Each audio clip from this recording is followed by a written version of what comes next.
The ocean is definitely the most dynamic subject that I can photograph.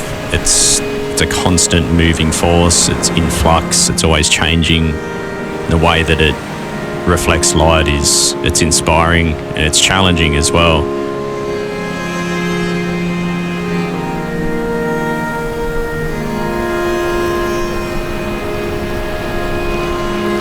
I love how everything comes together in a big symphony. It's a fusion of power and all the elements aligning. I'm really drawn to more dramatic scenery, so I'm often finding myself on coastlines that are quite rugged and off the beaten track, and that's where I find the inspiration really comes out.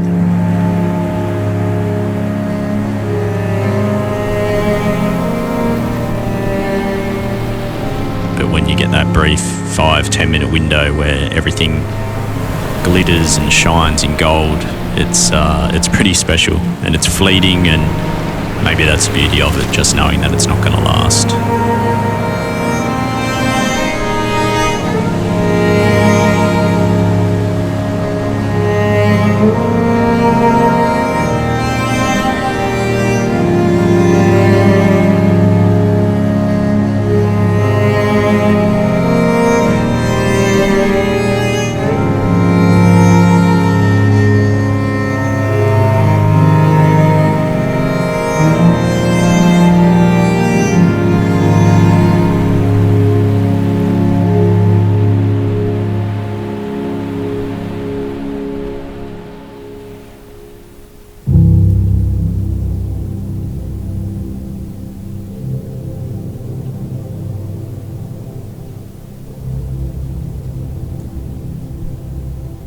When I'm out there, it's pretty easy to just be present in the moment and not think about the past or the future, and just be right there. And I guess when I'm using my camera, it's a way to be 100% present in the real time and just think about and admire all the small details and all those things that we so easily overlook, and things that I overlooked for the majority of my life until I picked up a camera. So it's just a chance to be able to soak that up and to just be there. Essentially just kind of let nature do the talking and I just do the listening. Just be a quiet observer and just see what speaks to me on that given day. And it's really a way that I feel myself. It's almost like meditation, where you're just so zoned in the present, and then when I finally am finished and maybe put the camera down and just, take a breath and soak it all in, and it feels like just you've had an opportunity to switch off, disengage from all the noise in the world that we live in, and then truly connect with something so much bigger and grander.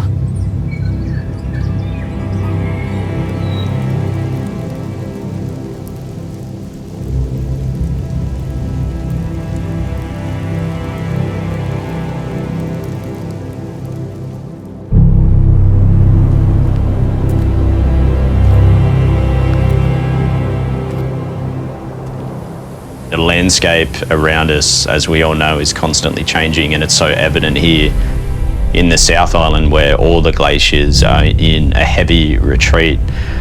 The opportunity to photograph these glaciers a few thousand years ago would have just been absolutely incredible. So much of the landscape would have been filled with ice, and we can see now, just especially in just the last couple of decades, how far back a lot of these glaciers are retreating and just completely disappearing as well. There's still some areas though in the Southern Alps where you can get up close with these glaciated terrains and glaciers.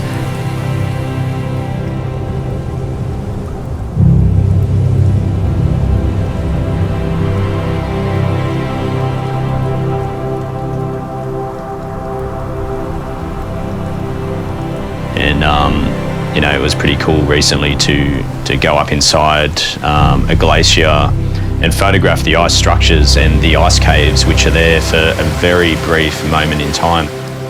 And I enjoy that challenge of, essentially somewhat documenting a given moment in time.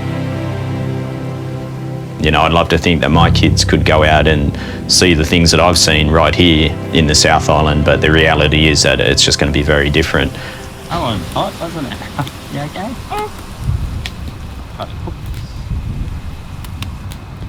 You reckon, eh? Good? Here we go, bro. You should do it.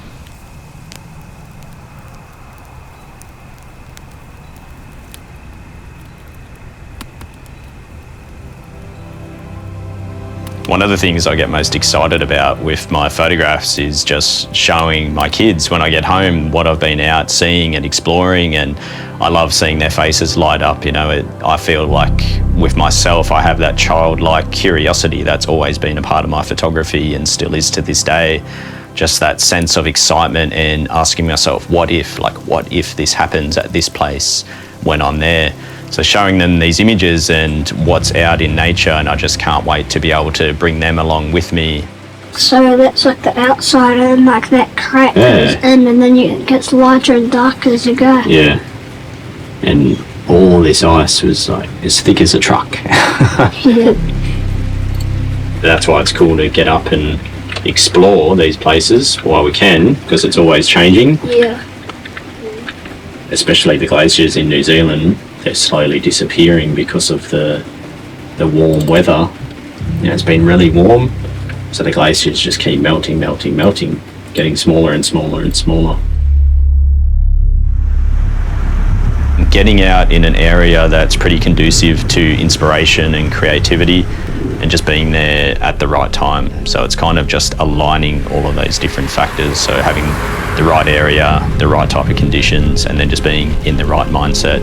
That's probably my favourite thing, just reacting in real time and just seeing what speaks to me in that given moment, instead of just having a tunnel vision and trying to execute one specific image. I think I just like to be out in that right area and then just see what happens in the moment.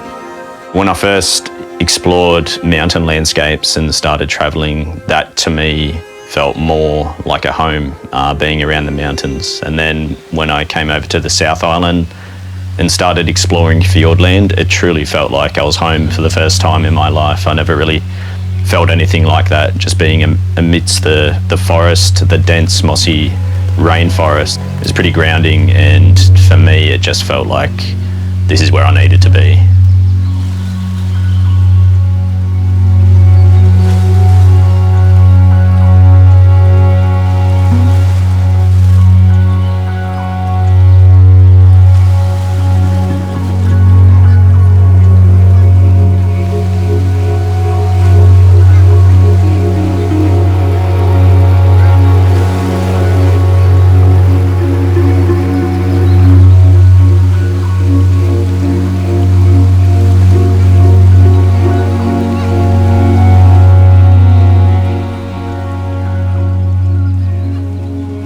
I know when I was struggling with my mental health, personally, I felt quite numb. There was like a weight on my shoulders, and just, I guess numb is the best word to describe it. Not really feeling any emotion either way. And it was obviously pretty dark, and, one of the hardest things I've had to go through in my life.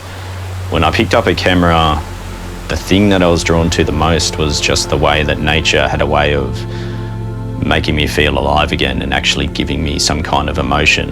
And I've always been drawn to places and moments in nature that have stirred me up on the inside. So not just a feeling of happiness, but actually a feeling of absolute awe and complete reverence for creation. A place like Fiordland is what encompasses all of that for me, particularly on a rainy day when the mountains are covered with literally thousands of waterfalls, and you can hear the rivers just roaring, and the echo of the rain and the waterfalls and the river all combined just reverberates in the valleys. And I feel absolutely alive when I'm out there with the rain on my face, just dripping wet, and it's absolutely my happy place. And it's been over 10 years, this whole journey for me, and it's like I still carry with me, every time I'm out with the camera, I'm carrying with me that very first time I went out to capture a sunrise, and that flicker of hope and light that I felt. Every time I go out and shoot, it's still there. And being in a place like Fiordland in that type of environment is just that constant reminder of that bigger picture. It makes me feel alive, and it just reminds me that life is worth living. There's so much out there that can be appreciated and enjoyed. And again, that's that's what I'm trying to put into these images. I just want people to realise that, life is worth living. There's hope, and the world is beautiful. We just got to get out there and enjoy it.